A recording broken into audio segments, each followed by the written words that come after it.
If I could go back in time and speak to my younger self, if I could go back and speak to myself when I was 49, there were some things I would like to say.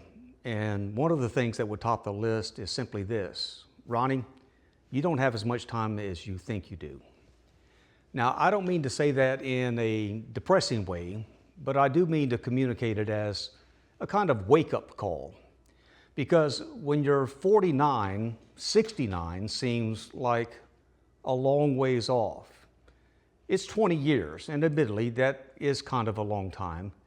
And it causes you to think, well, I've got plenty of time. I've got time to make more money. I've got time to get myself in better health or better shape. I've still got plenty of time to do all of those things that I wanted to do. But now, at 69 myself, when I look back, those 20 years don't feel like 20 years. It feels like I blinked my eyes and now here I am.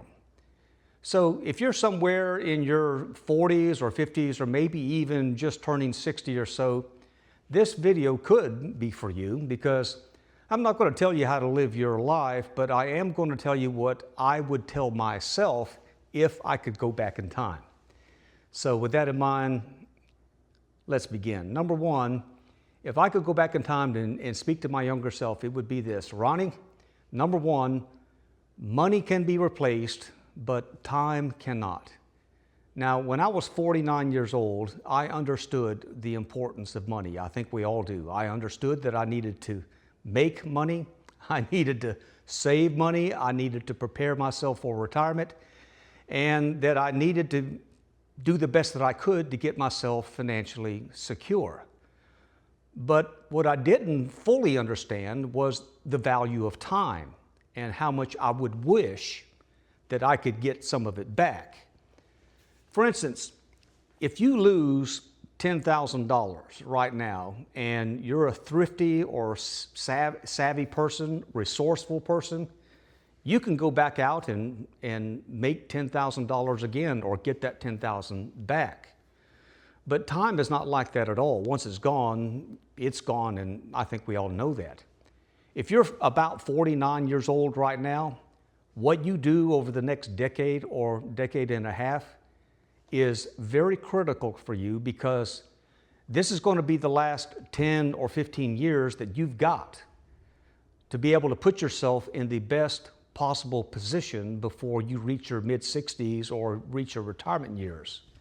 Because you don't get to go back and do this over again. So the next decade or decade and a half, you don't want to just drift along or coast along,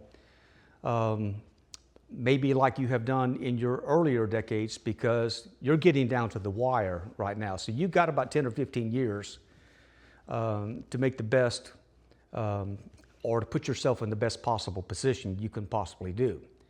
Myself, when I was 49 or 50 years old, I didn't make any major mistakes.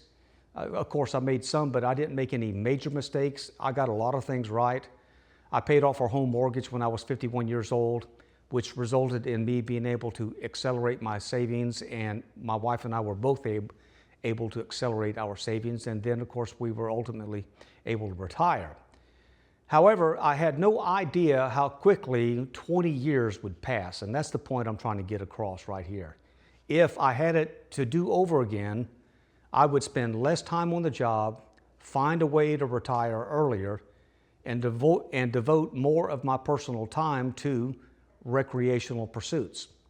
Number two, the second thing that I would tell myself if I could go back in time and speak to my 49-year-old self is, your job is only a transaction, nothing more, nothing less. And this is something that I understand much better now. Your job, your career, your vocation, it's just a transaction. It's just a transaction. It's nothing more, it's nothing less. You give your employer your time, your skills, your experience, your energy, and in return, your employer gives you money back, or it comes in the form of a paycheck. And there's nothing wrong with that. That's just kind of how life works. But somewhere along the way, many of us turned that transaction into something much bigger, bigger than it should be. We turn our career or our vocation into our identity, or we believe that the company needs us more than we are aware of. We believe that our position defines us, or that our title somehow defines our self-worth. But here's the truth about working. Your job or your career is what you do. It isn't necessarily who you really are. It doesn't matter how much you love your job, or even if you feel like you have a calling on your life, or how high up the professional ladder that you have climbed, or no matter how skilled you are as a journeyman, no matter how many letters you have beside your name or how much money you have earned over your lifetime, no matter none of those things, it's all just going to go away one day. And here's why. Companies change, managers change, supervisors change, departments disappear. Some people get promoted, some people get laid off, other people retire, and eventually every job comes to an end, and yours will too, just as mine did. And when your job comes to an end, you don't come to an end. You're still you. And that's why I believe it's so important for us to have something outside of your career or outside of your calling that truly belongs to you. And this could be anything: hobbies, the pursuit of physical fitness, just pursuing leisure time, having a woodworking shop, or just whatever. You need to have something outside of the job that belongs to you. Or it could mean something as simple as becoming a free agent and using your professional skills to become an independent agent and go out there and make 5 times the money than you're making right now on the job. I will tell you that as you get older and the end of your career starts coming into focus, this becomes especially important. You begin to realize how much dedication and loyalty we had towards our vocations or our careers when at the end of the day, it's nothing more than a transaction. And when you come to the end of your working career, that's when you fully realize it. It's just a transaction. So don't lose your life in the process. Number 3, the third thing that I would tell myself is, Ronnie, don't wait until retirement to start living. Now, this is probably one of the hardest lessons to accept when you're around 49 or 50 years old, because retirement can become this magical finish line out there somewhere. We keep postponing our life, waiting for this magical finish line that's 10 or 15 years away.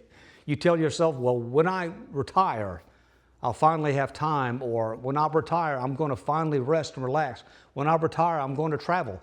I'm going to spend more time with my family, or when I retire, I'm going to finally get around to doing all the things that I wanted to do. And there is some truth to that. Retirement can give you something that you have never had when you were working, which is full control over your time and over your schedule. But here's the bigger point. Don't postpone everything that you love until you retire, because you don't know what your future is really going to look like. You don't know what your health is going to be like when you get there. You don't know what your family situation is going to be. And you don't know what opportunities are still going to be available or not be available to you when you finally reach the finish line of retirement. And that thing that you're looking forward to out there, it may not be there when you get there. So don't wait until you retire to start living. Live your life right now. And when retirement does come, it makes the transition so much easier. Whatever it is that matters to you the most, don't wait until you're 65 or 70 years old to start doing it. Start doing it now. Number four, the fourth thing that I would tell myself is, Ronnie, you don't need near as much stuff or near as much money as you think that you do. Now, at 49 years old, I was pretty concerned about having enough. Enough money, enough things, enough security, enough success. And that too, I think, is a natural part of life. But as I have gotten older, my definition of what enough means has changed for me. I don't need nearly as much as I once thought that I did. And when I say I don't need as much as I once thought I did, I mean everything. I don't need as much stuff, clothes, shoes, pots and pans in the kitchen, tools, cable channels on TV, recreational vehicles. If it's a material thing, I don't need near as much as that stuff as I once thought that I did. And man, I don't even need as much money as I thought I was going to need. And I can't tell you how liberating that is, that as we grow older, we start sloughing off this craving for material things. And it's a liberating discovery to realize that you don't need near as much money to live the best chapter of your life as you were thinking that you were going to need when you were on that hamster wheel. And here's why. Because the less stuff you need, the less you have to work for, maintain, worry about, or buy insurance for. We spend decades of our life increasing our standard of living when what we really need to do is increase our standard of contentment. I would say, Ronnie, learn how to be content and grateful for the things that you have, because you have more than enough.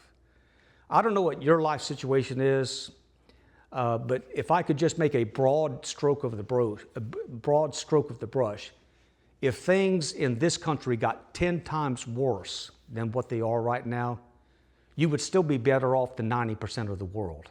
That's how fortunate we are and how grateful we should be. But here's the trap. If I was 49 or 50 years old and I was still buying things and spending money like I was doing when I was in my 20s or 30s, then that becomes like a set of golden handcuffs that keeps us tied to the bank for the rest of our life, or keeps us chained to our jobs at a time when we're running out of time. When you get about 49 or 50 years old, this is the stage of life when we need to be decluttering and sloughing off the stuff and learning how to travel through life lightly and learning how to be content with the things that we have and learning how to get by on less, because that's what's going to happen when you retire. There's nothing wrong with wanting more, of course, but there comes a point where you have to ask yourself, what am I sacrificing to get all that stuff? Because if you're constantly trading your time, postponing your life, forfeiting your time, and putting off things that you would really like to do for things that you don't really need, then those things are costing you a lot more than just the price tag. They are costing you your life. And then the fifth thing that I would tell myself, if I was able to go back and speak to myself at 49 years old, would be this. Number 5, Ronnie, your future self is watching you. Now, if you're 49 years old right now, imagine yourself at 69, like I am. Not as some abstract older person, but imagine you 20 years from now.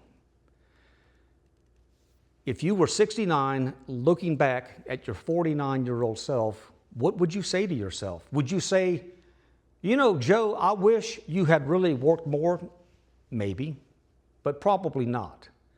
I think most older people would say to the younger version of themselves, spend a lot more time with the people you love.